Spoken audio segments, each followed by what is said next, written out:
You wake up on a wooden deck that will not stop moving. Your mouth tastes like salt and rot. Somewhere above you, canvas snaps in the wind like a whip. This is day 1. You think you know what a pirate's life looks like. You are wrong. Forget the eye patches. Forget the parrots. The real story is stranger and far more brutal than anything Hollywood ever gave you. It is the early 1700s, the golden age of piracy. For the next 100 days, you are going to live inside it. Your first lesson comes fast. There is no captain barking orders like a king. Pirate ships ran on a vote. Every man aboard, from the cook to the carpenter, had a say in who led them. The historian Marcus Rediker, who studied court records from pirate trials, found these ships were floating democracies. Centuries before, most of the world had the word for it. Why would outlaws build a system fairer than the navies they fled? Because most had already lived under brutal captains. Merchant sailors were flogged for small mistakes, starved on long voyages, cheated of their pay. Piracy was not just theft, it was an escape from a floating prison flying a legal flag. Day 8, you notice the ship's other secret rule. No man eats better simply because he holds a higher rank. The captain's portion of food is the same as yours. Compare that to a Royal Navy ship of the same decade, where officers dined on wine and fresh meat, while ordinary sailors chewed on hardtack crawling with weevils. Does that sound like the crew of villains you imagined? Day 14, you are handed a weapon for the first time, not a sword. A boarding axe, short and brutal. Real combat rarely looked like a film duel. It looked like chaos, smoke, men grabbing rigging just to stay upright as two ships ground together in the swell. Here is what almost no one knows. Most captains did not want to fight at all. A battle damaged the ship, killed crew, attracted warships. The real weapon was fear itself.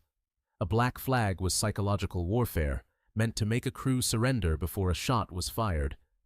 Archaeologists studying the wreck of Blackbeard's flagship, the Queen Anne's Revenge, off the coast of North Carolina, have pulled up more surgical tools than weapons.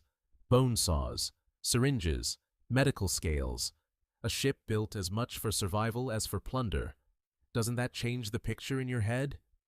By day 30, the romance is gone. Salted meat turns your stomach. Water sits green in the barrel. And you learn something the life never advertises. Boredom. Long gray stretches with nothing happening at all. The danger is real, but rare. The waiting is constant. Day 41, you spot your first prize.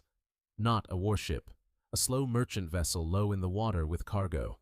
A single warning shot cracks across the water, and more often than the stories admit, the crew simply surrenders. Nobody wants to die defending someone else's cargo for someone else's profit. Day 47, a storm hits. Men lash themselves to the mast so the black water cannot take them. You survive. Barely. The historian David Cordingly, who spent years separating pirate myth from record, found the average pirate career was shockingly short. Most men did not retire wealthy on some island. They were caught, tried, and hanged, often within 2 or 3 years. So why did men keep choosing it? Because the alternative offered no chance at all. A merchant sailor could die from disease or cruelty and gain nothing. A pirate had a brief shot at real money and real freedom. Day 62. You reach an island port, a lawless harbor built from rot and rum. You notice something else too. The ship's code promises compensation for injury. Lose a leg, receive a payout. Lose an eye, receive another. It reads like an insurance policy, centuries before the term existed. Isn't it strange that some of history's most feared outlaws built one of its earliest safety nets? By day 80, fatigue has replaced fear as your enemy. Your hands are cracked from rope work. You have stopped imagining treasure maps and hidden gold. Real plunder was cloth, tools, sugar, rum. The stuff of survival, not legend, spent almost as fast as it was won. Buried treasure, the kind marked with an X, is almost entirely fiction.